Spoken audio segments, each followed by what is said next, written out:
All right, welcome to the AMA with Yeti Finance and the Vector Finance team. We're super excited to have the folks from Yeti on talking through their launch, what they're doing for leveraged borrowing, and kind of the future of Yeti. I've got myself, I'm Rev. I'm the community manager for Vector, do a lot of things, lots of hats. We've got Dexx here from the team with Vector. I'm also going to be taking some questions on Vector and kind of co-hosting with me. And then we've got RoboYeti and talent from the Yeti team. I'll let you folks introduce yourselves and then talk about the Yeti Finance protocol. In just a second, actually, I want to make sure that everybody kind of knows what's going on who's just filing in. We're going to be taking AMA questions in the AMA channel. For 5 of our attendees, we're actually going to be giving out $100 worth of Yeti and VTX to our attendees. We'll choose those randomly at the end. Stick around, make sure you're active, asking questions or chatting in the AMA channel. And then once this is over, we'll have a recording, get that out, and make sure that everybody can listen to this that wasn't able to attend. So talent, RoboYeti, who are you? And tell us about the Yeti Finance protocol. Introduce maybe about the team especially. Yeah, sounds good. To kick it off, I'll just start a little bit about myself. First, kind of got into the crypto space with the introduction of like Bitcoin in 2016. I used to play CS:GO a lot and had like really expensive skins, so like $10,000, like $15,000 like knives and whatnot. And how people would pay each other, or like how you'd sell these skins is people would pay you Bitcoin, just because like a lot of the people were like pretty global, like from Dubai, China, Netherlands, and whatnot.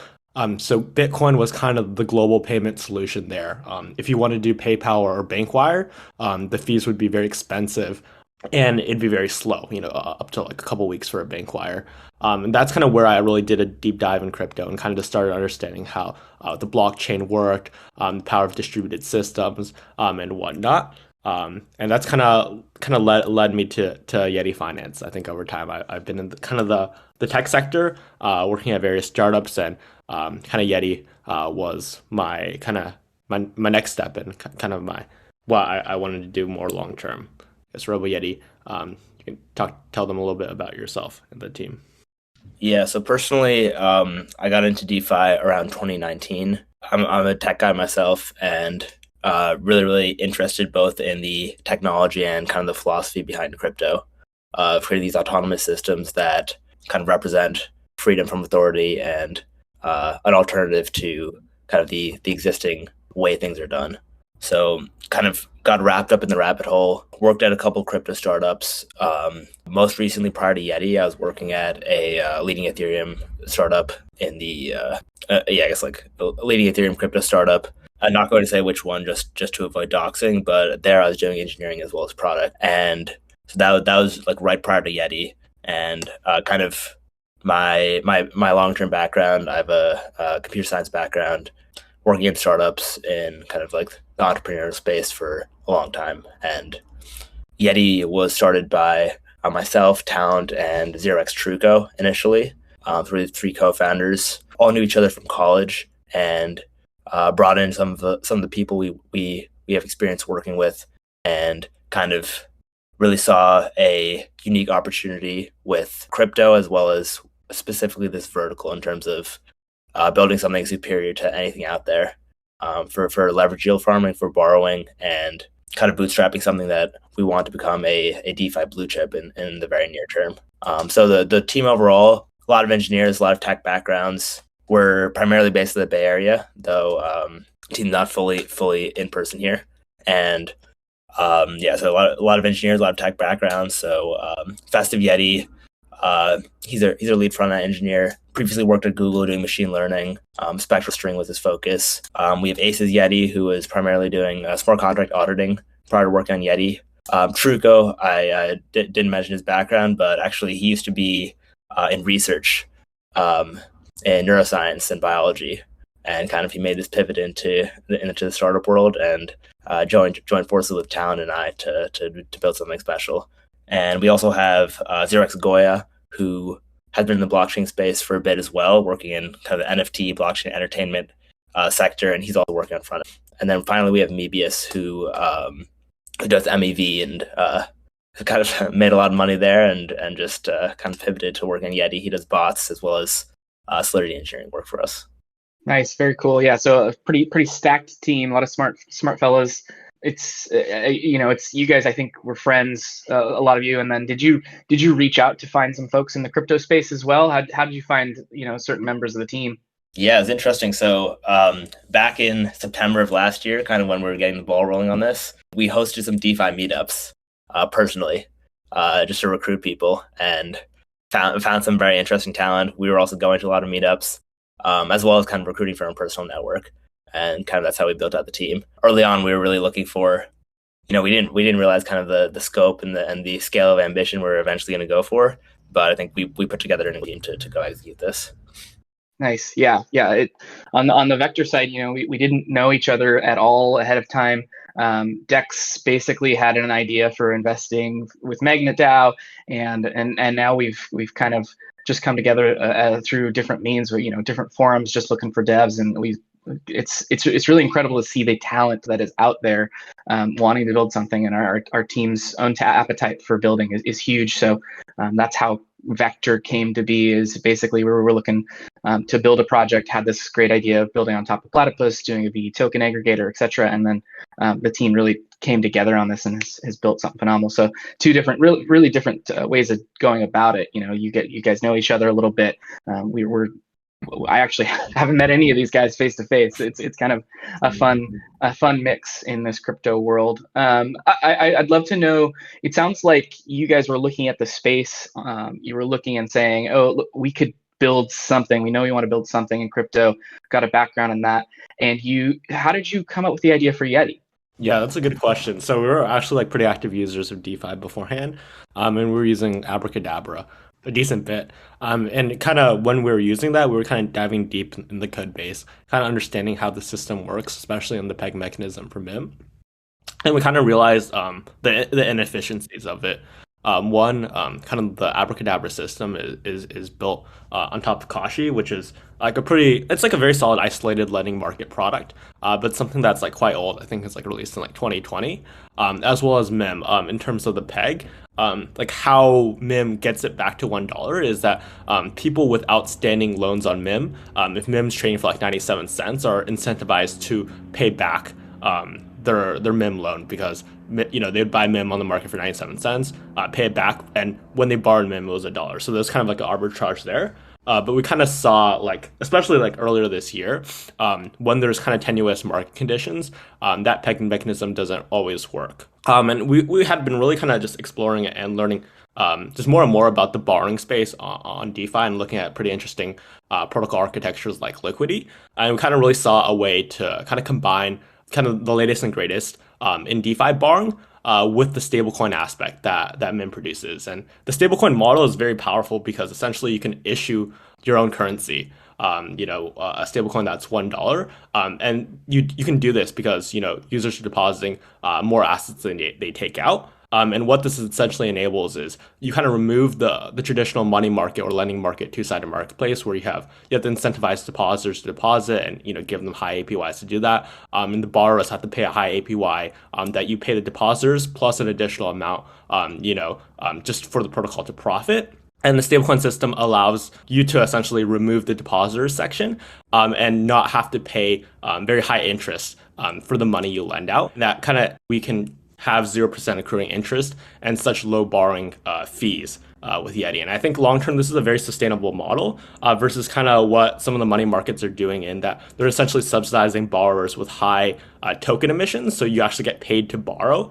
And that's how, they can produce such traction. With Yeti, we're really focused on building a product that's sustainable long-term, kind of past the token, and kind of really ensuring we have proper product market fit.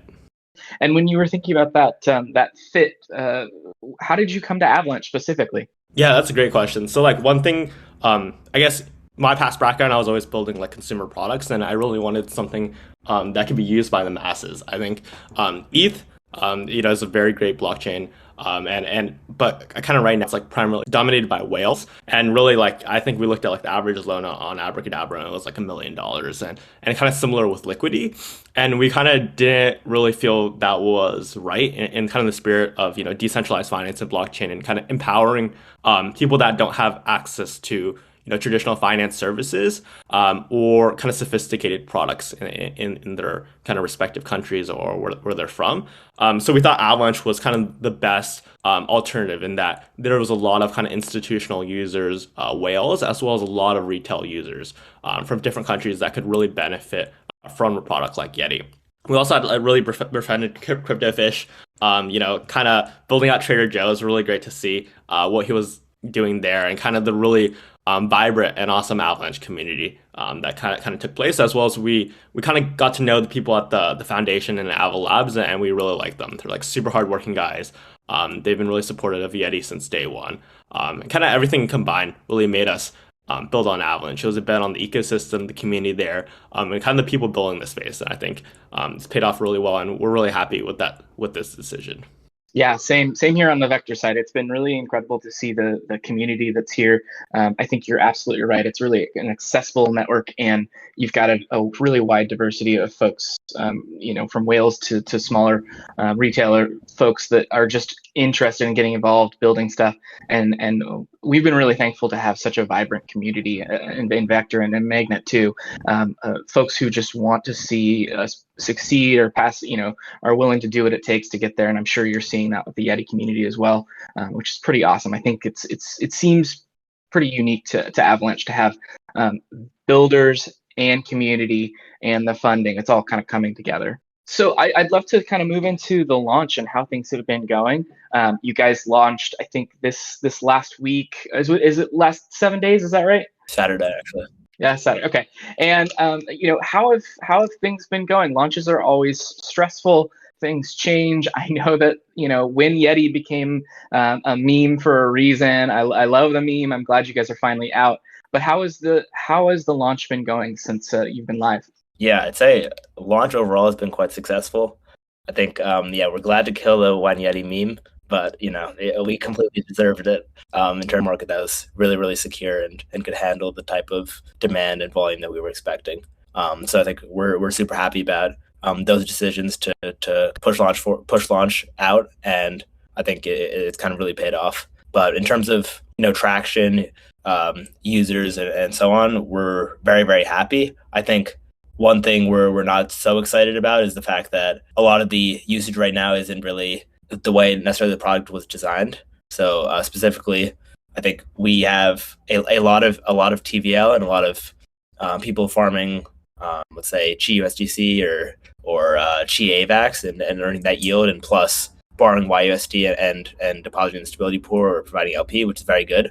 But we're also excited to see both more collaterals come out and the opportunity for people to take advantage of more lever up strategies.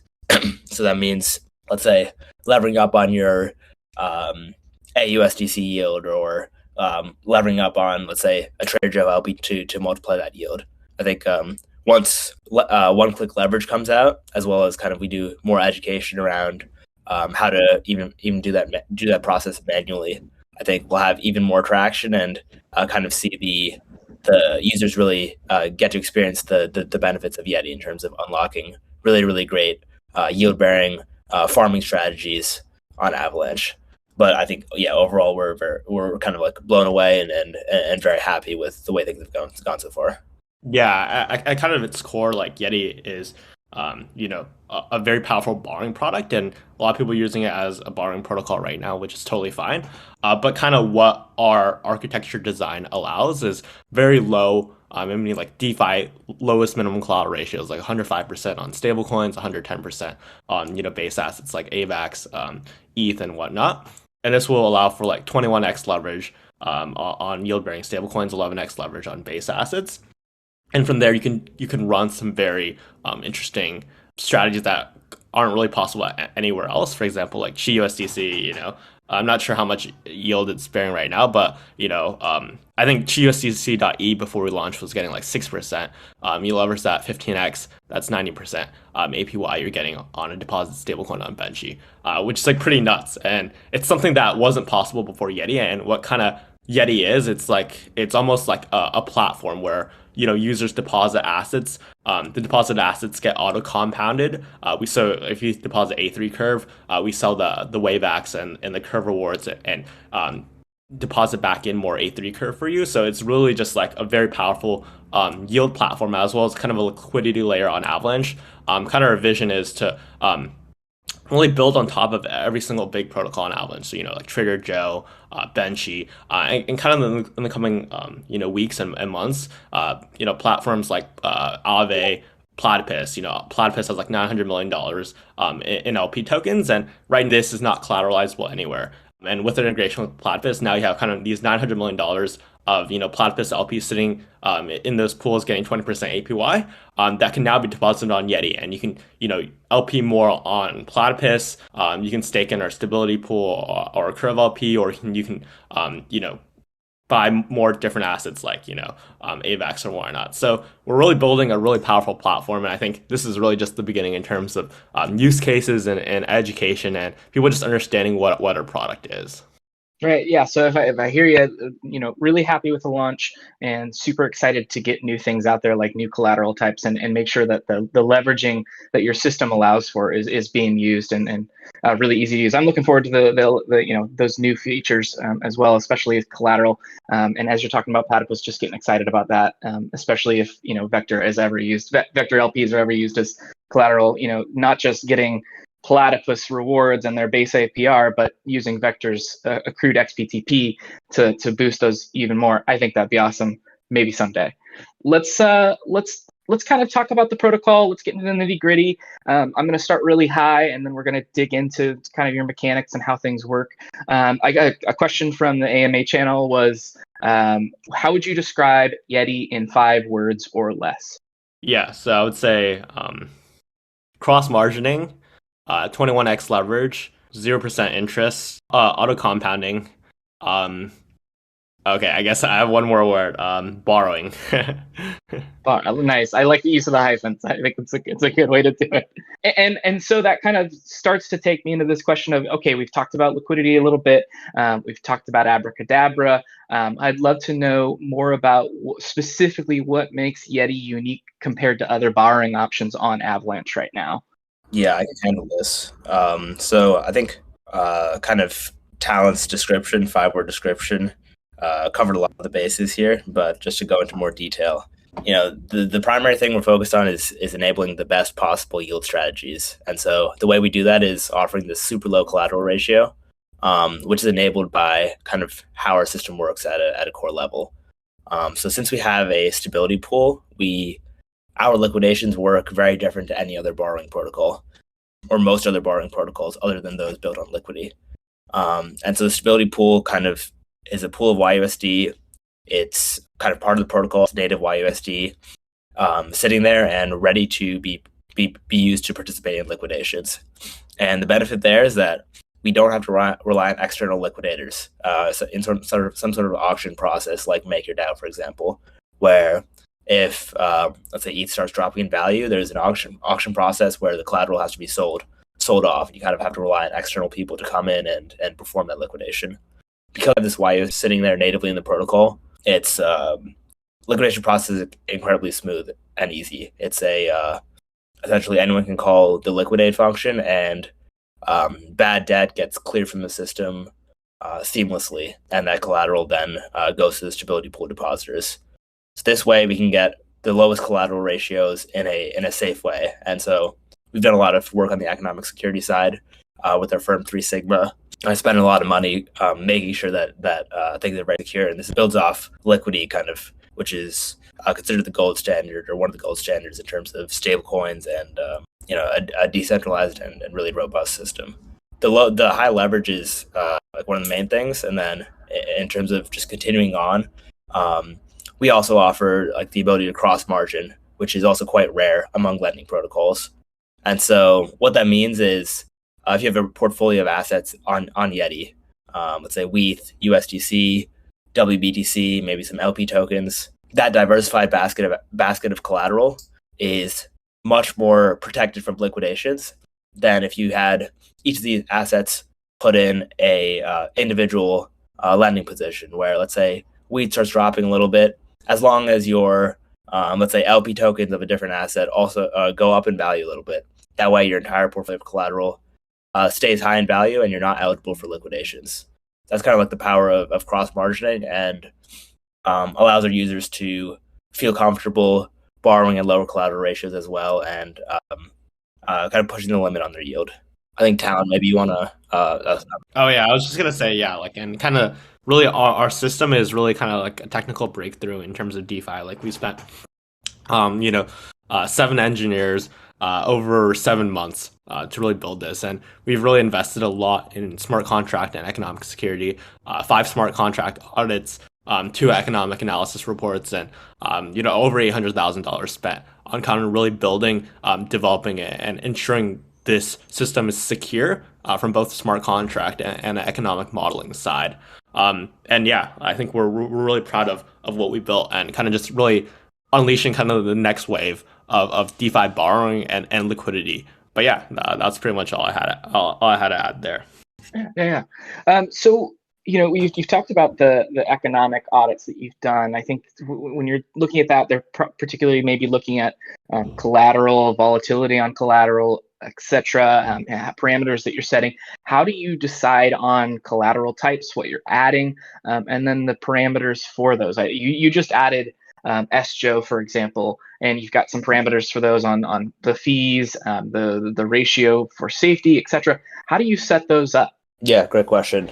In terms of, just first step, in terms of how we decide on what collaterals to add, we are relatively selective. We don't want to kind of overburden the system with a lot of assets that aren't in high demand. And so we were selective on that front, kind of prioritizing assets that users are really interested in, that have high market caps on Avalanche, and also that offer the opportunity for really compelling strategies in terms of yield. So that's kind of how we decide on which collaterals to list. And then in terms of how we set parameters, it's a very collaborative process with our economic security firm, which is 3 Sigma. And so what that looks like is they take into account a number of considerations on the collateral ratio front. So that includes kind of both more soft and more quantitative factors. So things like how much liquidity is on the asset on chain.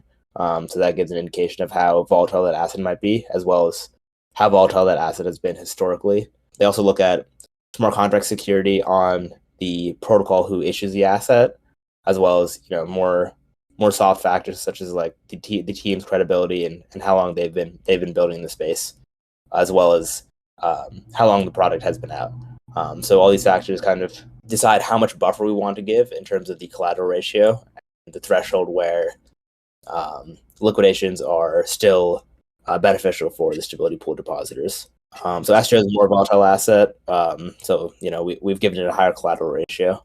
And we've also engaged 3 Sigma Labs, the person that did kind of our 2 iterations of our economic report, which is on our website, in our tech doc section. And if you're kind of interested in that, I would definitely give it a read. It's pretty in depth, like 63 pages. But we've also kind of really enjoyed it and liked their work. And we've signed a 12-month engagement with them. So kind of post-launch and beyond, they'll be our partner from a smart contract security, as well as the economic modeling side. So we're actually working with them to set up kind of live dashboards for the community to kind of see what's going on with their system in terms of safety ratios, collateral ratios, monitoring health factors. And we kind of have all this infrastructure and material internally, and we're always constantly monitoring it and seeing if things need to be adjusted, things need to be deprecated. But it'd be really great, in the coming weeks to kind of display this in a public-facing way, and we're really excited to do that. And yeah, just touch on fees quickly. I think Rev, you asked about that as well. In terms of fees, right? So our focus is basically making sure that the strategies we offer are superior to anything out there, as well as offer a reasonable time to break even, in terms of you pay this one-time fee when you get into the strategy, but just making sure that the yield is sufficient that you're able to break even relatively quickly, 3 to 4 weeks, and less on the very high yield strategies. That's kind of how we set the one-time fees, as well as, depending on what demand looks like for that asset. Got it. So yeah, you're kind of looking at okay, what is this going to look like to get this money back to folks in a reasonable manner, and then from then on, it's just pure profit for them as they leverage and borrow in the system. That's pretty cool. On the mechanics side of your borrowing, I want to talk a little bit about the stability pool and the peg, and a little bit more nitty gritty on how that works as well. We talked about the stability pool a little bit, but maybe you can kind of talk about the peg and how you're reinforcing that. What are the different mechanisms, and why why do you need all of those together? Yeah, great questions. So on the peg front, essentially, YUSD is a hard pegged stable, and what that means is at any point where YUSD is off peg, there are hard arbitrage opportunities that anyone can take on risk-free to perform actions that bring YUSD closer to the $1 peg. And so that's kind of the gold standard for what you're looking for in terms of a financial primitive. And so those hard peg mechanisms are twofold. So the first is minting YUSD at a low collateral ratio against USDC, against other stablecoins. And the second is the redemption mechanism, which allows you to trade in YUSD for $1 of collateral at any time. So the redemption mechanism, this small redemption fee, 0.5% minimum. It can go up during times where there's a lot of redemptions, but the idea is, since you can trade in YUSD for $1 of collateral minus the redemption fee at any time, that kind of provides a lower bound on the YUSD price. If YUSD trading at, let's say, 95 cents, there's an opportunity to make 4.5 cents right there. Buy it for 95 cents, trade it into the protocol, and then take your collateral and sell it off. So that's the lower bound. And on the upper bound side, we offer minting of YUSD against USDC, currently at 103% collateral ratio. I think we can also lower that to 102%, but that provides a higher bound on YUSD price as well. If YUSD ever trades too high, people will start minting against USDC and selling the YUSD in the market. And I guess one other thing to bring up here is a lot of these leveraged borrowing protocols have the potential for an imbalance in the curve pool, where there's an excess of the stablecoin as people start to utilize the protocol to lever up. So they'll borrow YUSD, they'll sell on the curve pool to eventually acquire other collateral and kind of do that looping process, which puts a lot of YUSD into circulation on the curve pool without necessarily bringing other stablecoins, which creates a imbalance. And so that's something, to think about. This is what MIM did, and we intend to do something similar, because this is the right way to do it in terms of keeping things somewhat capped in terms of how much YUSD can be emitted or minted against each collateral. Therefore, kind of controlling the supply growth in animal fashion. But also on that front, since we have the stability pool, this kind of prevents the issue in some sense, because a lot of the YUSD that eventually enters circulation, it's not like it has to flow into the curve pool. There's this secondary black hole for YUSD, which is the stability pool, which allows a lot of YUSD to be minted without necessarily making the curve pool too imbalanced. So right now, actually, we have the opposite situation happening, where there's so much demand for YUSD, just for people to get access to these super high yields, that the curve pools is somewhat imbalanced in the other direction. Nothing that's too severe, but that's kind of the situation we're in right now. And once we introduce one-click leverage, we expect that the situation will reverse and the curve pool will become much more balanced in a 33-33 fashion. Yeah, speaking of the curve pool, we actually reached $420 million of YUSD liquidity on 420. Nice. Yeah. and you're the 69th pool on curve, is that right? Yeah, we are. Nice. So on the subject of leveraging and why you think that, just an explainer, why would 11 times leverage that UI expand the number of YUSD, kind of at a high level? Why would that happen?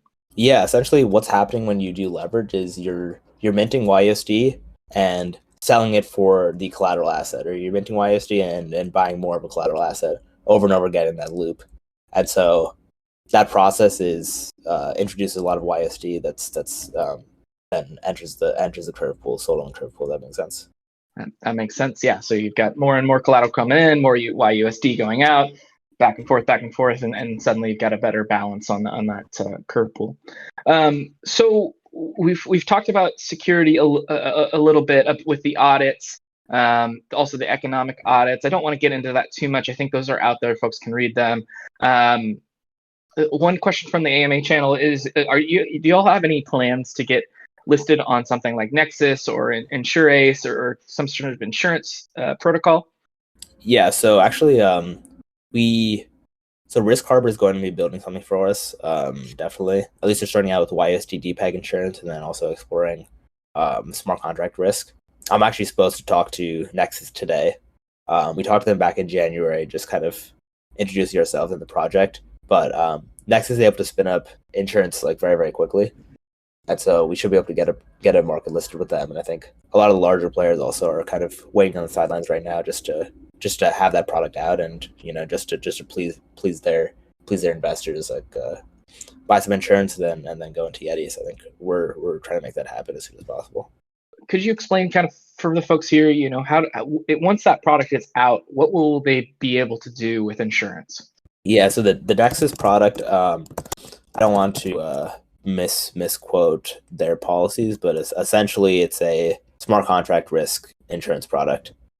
So you'd have to purchase it on ETH, but you could purchase on, let's say you want to put $10,000 in Yeti, you could purchase insurance on that $10,000, and that'll protect you in the case that there's some sort of vulnerability and your funds that are stolen from Yeti Finance. And so it's a voting process for Nexus. So essentially, the Nexus governance process will go through and confirm that there was in fact a hack that followed their policy, and essentially you get paid out from the Nexus protocol. Okay, very cool. So yeah, you've got your investment. You can buy insurance for it. Make sure that if something, God forbid, ever happened, it would be covered. Very cool. We're looking, to try and get Vector covered as well with some of these protocols, and got a couple good leads. So maybe we'll see that for both of our protocols in the near future. I think I'd like to talk about. There's a question on oracles and what oracles you're using. Maybe first you could give us some context on what oracles are, how they relate to borrowing, and then details on what you all are doing with those. Yeah, sure. So on the oracle front, essentially oracles are what determines when troves are eligible for liquidation.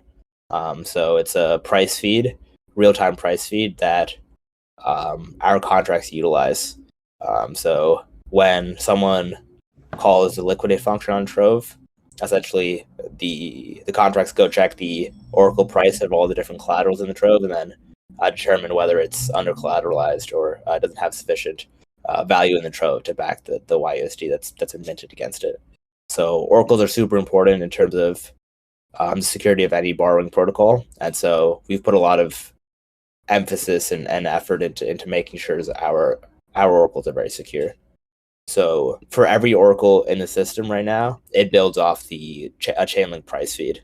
So that's ETH, Bitcoin. So we're using pretty standard base level assets in all the collaterals, and so all of them have Chainlink price feeds on Avalanche, which we're utilizing. We in some cases have to multiply by some sort of ratio in order to get the actual price of the asset. For example, for ChiUSDC, there's a ratio between the USDC value and then the ChiUSDC value, which goes up over time. So that's essentially how those work. Very cool. Yeah, it's super smart, and it sounds like you guys are using the standard stuff as far as possible. Let's talk about usage and then of Yeti, and then I want to get into kind of some future-looking stuff, and then some Yeti Vector questions I think would be fun as well. You've got an enormous TVL, 800 million right now. Talk to me about how many users are you seeing on the smart contracts? How is your community going? What would you say is the Yeti Finance being, are you seeing a lot of whales, or are you seeing a lot of retail users? Just kind of talk to me about usage for a little bit. Yeah, sure. I think traction has been quite good so far, as you mentioned. I think we've a mix. There are definitely whales involved, and it's not necessarily a problem for us. Really, we're creating a really great product, and of course, people with capital are going to be interested in using it, as well as retail users. I think it's a retail more skewed toward buying Yeti, perhaps staking veYeti in preparation for some of the interesting utilities, as well as perhaps providing liquidity on Yeti AVAX. Whereas the whale, they're more interested in providing liquidity for the stablecoin, or perhaps levering up other stablecoin yields. So there's a mix there. So let's talk about the future of Yeti, and where things are going with veYeti, etc. You've got YUSD. Liquidity and where you can get YUSD is always a question. Right now, you're on Curve. What is the future of YUSD? Will you remain on Curve? Are you thinking about having different liquidity pools, or are you going to have other use cases for YUSD? Where are we going to see YUSD on Avalanche? Yeah, so actually we're talking quite closely with Platypus, trying to figure out what that collaboration will look like, as well as there's this narrative with the Curve 4 pool, Frax, Luna.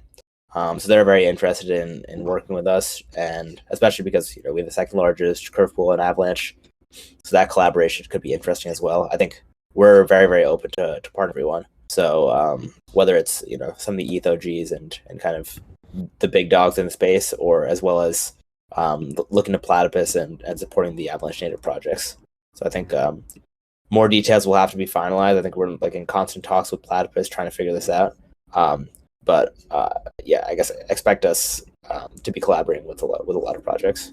Yeah, on our side, we started out as a VEPTP aggregator and trying to get as much as possible. We were super bullish on Platypus.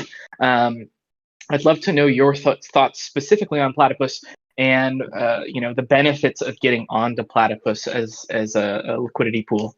Yeah, I think the Platypus model is very interesting, and in terms of slippage or price impact. So I think it does make sense from a capital efficiency perspective, and we really like what they're doing overall. Very cool. And are you seeking to get other use cases for YUSD? I know that that's one of the constant questions for borrowing protocols like yourself. Will you be adding other pairs on Trader Joe? It sounds generally like you're just open to all possibilities. Is there anything more specific about where you're going with that? Yeah, 100% open to all possibilities. I think, YUSD utility is something that's really, really important to us, especially getting YUSD integrated with a lot of the Avalanche native projects.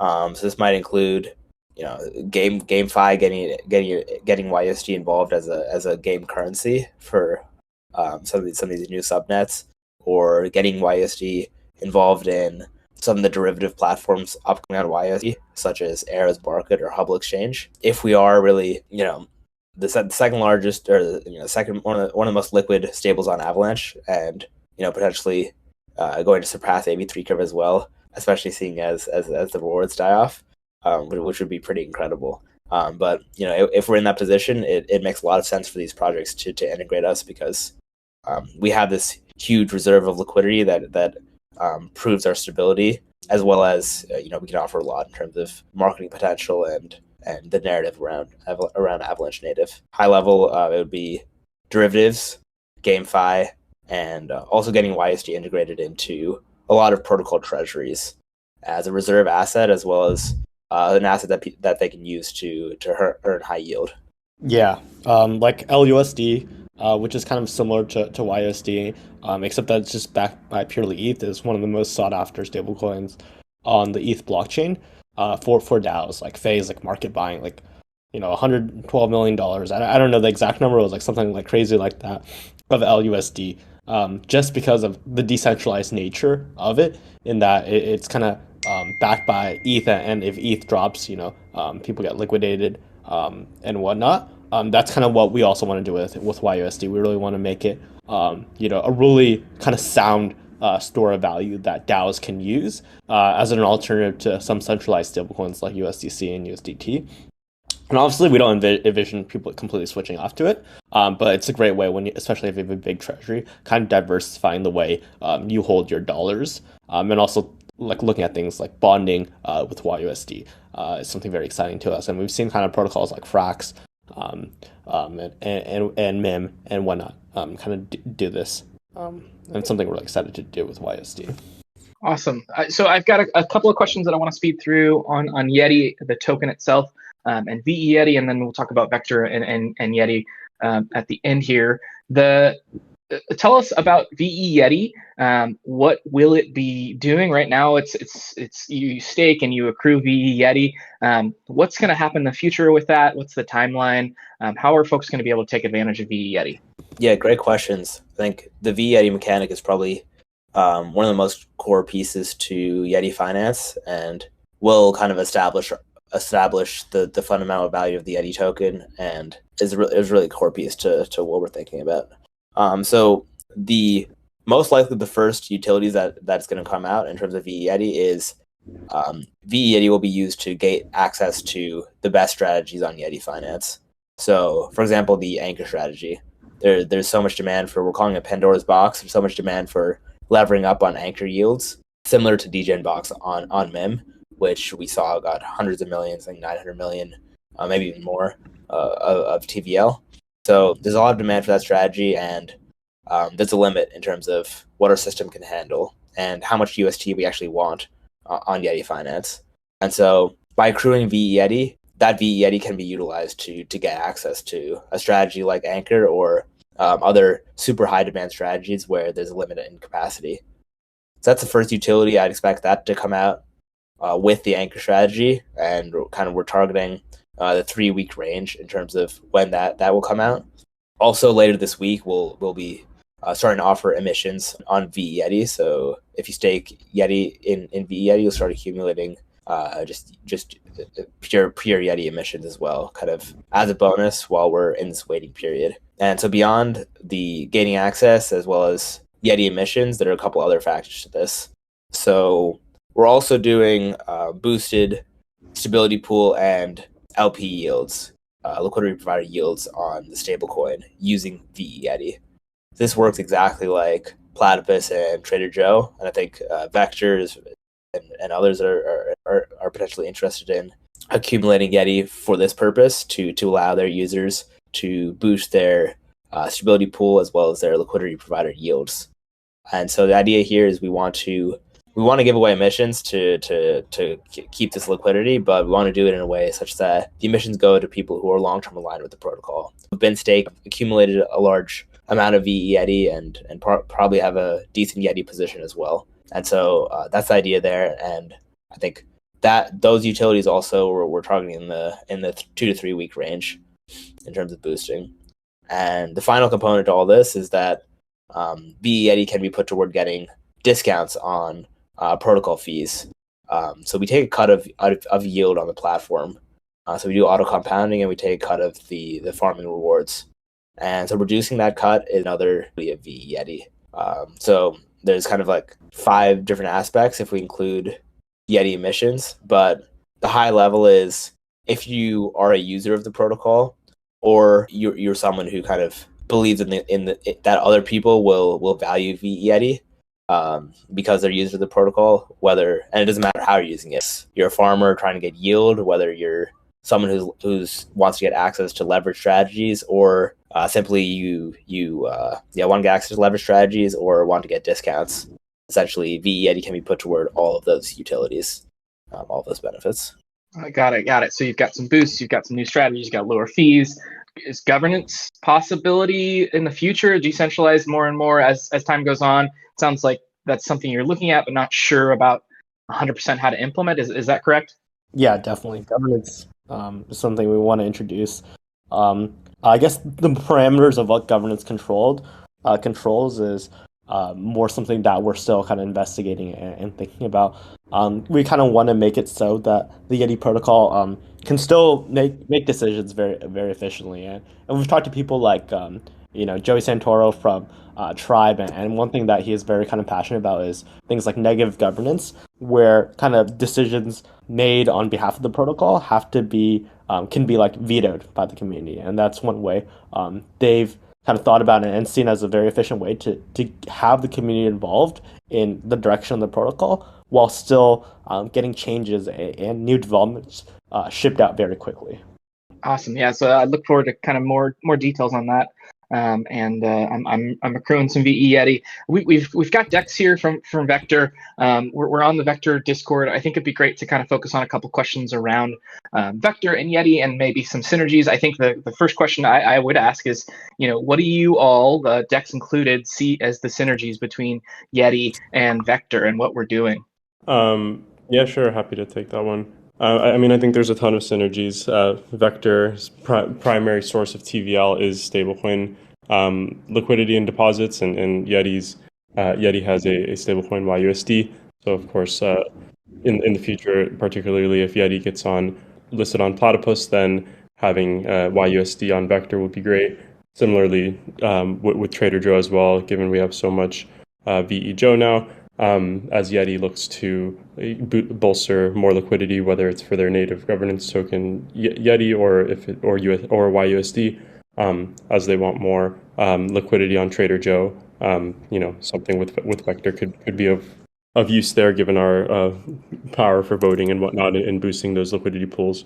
And then on the protocol side, there's a ton of synergies in terms of like using Vector pools as collateral, whether it's the stable pools or Vector token or ZJO or XPTP. What I think is super unique about Yeti is that they have the stabilization pool. So in typical borrow lend protocols that are over collateralized, they use liquidation methods where the underlying token that you have the collateral token, if it gets into bad debt, it'll get liquidated. And if there's not sufficient liquidity for that LP for that token on a Dexx, then it can cause like liquidation cascades and be really, really poor for the health of that token. But with the stabilizer pool, people who are staking will just receive that token and it won't get sold down. So it allows for tokens like ZJO or XPTP, which might not have super deep liquidity on a Dexx. It allows those to potentially be collateralized and not have a super large effect in the event of any liquidations. So I think that's like a really interesting aspect of Yeti, and that could be helpful for potential like collaboration if we ever want to get those tokens listed as collateral. Those are just a couple. I think there's a lot more. There's veYeti. Of course, Vector is a VE aggregator, so maybe something in the future there. Yeah, Yeti guys, I think there was a lot of fun ideas in there. I think using Yeti and Vector as collateral, would be really interesting. Getting Platypus LPs that we're boosting with our VEPTP on Yeti would be pretty cool. What does that look like as you all consider collateral types to get us onto your platform? I know that you're kind of thinking through safety, things like that. Is that something you could see in the future, and how do we get there? Yeah, personally, I think 100%. I think Vector LP makes a lot of sense in terms of a collateral on a platform. I think it's something we can bring to 3 Sigma immediately and kind of go from there. And I think Dexx, I really like a lot of the ideas that were brought up. It's stuff that we've been thinking about too on our end. I think the LPs would probably be the easiest thing to go forward in terms of collaterals. And not much we need on your end, kind of just pending our own security review. Very cool. Yeah, and on the Vector side, I think it'd be interesting to consider how to the veYeti front and how can we aggregate that. It's being able to add perhaps your stability pool or the curve pool and get boosted yield on that would be pretty cool. It's for us, it's a question I think of, how do we make sure that our emphasis on Platypus and on Trader Joe is really strong? We're not diluting anything that's happening there, and so we're kind of working through. How can we add veYeti? Think through what the possibilities, and so I think getting that maybe as a collateral on your front is a strong start to that. So it's pretty cool to see the synergies that are happening. Talent, were you going to say something? No, I think RoboYeti covered it really well. I think there's a ton of synergies, both from the Vector and Yeti side, and we're looking forward to pursuing, collaboration opportunities on there. And it obviously makes sense for both of us. We're both one of the biggest Avalanche protocols, and really kind of the community and the ecosystem really gets stronger when the top protocols collaborate and work together. Absolutely, and it's been a really fun time kind of talking with you guys on the magnet side. Had an AMA. I think this is now kind of our second time talking. Maybe were you on magnet before as well for another AMA, or is it just the one? Yeah, I think this is actually our third. So this is third overall. So pretty tight. It's pretty fun to hear from you guys again. I think I'll end it with this question. What is a little alpha? What is the most exciting thing that you can share with the community that you're looking forward to for Yeti? Yeah, actually, I think there's so much on the roadmap. It's tough to pick one thing specifically. I'd say what our community is most excited about overall is the Pandora's box, DGen box / anchor strategy, and kind of how we're thinking about the collaboration more broadly with the Taro ecosystem. So I think that's something that people are really excited about, and something where there's further developments coming out. So just watch out for that. Yeah, very cool. Same thing on our side. The recent announcements from Terra about integrating into Avalanche has been really cool. It's been awesome to get our UST and USDC paired pools on Vector boosted by them, and we're looking forward to more collab on that for sure.